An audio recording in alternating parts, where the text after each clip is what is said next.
आता ही बांध करणारी एक नवीन टोळी आली, तुमच्या गावात आहे का नाही माहीत नाही, पण कोणत्याही गावातल्या तंटामुक्तीच्या अध्यक्षांकडे जा, 90% प्रकरण फक्त शेतीच्या बांधांवरून आहेत महाराज.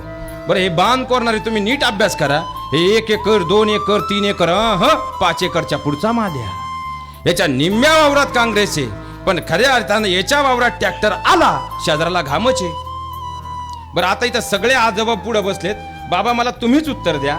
तुमच्या तारुण्याच्या काळात गावातल्या कोणत्याही बांधावरून बैलगाडी जात होती का नव्हती? जात होती का नव्हती?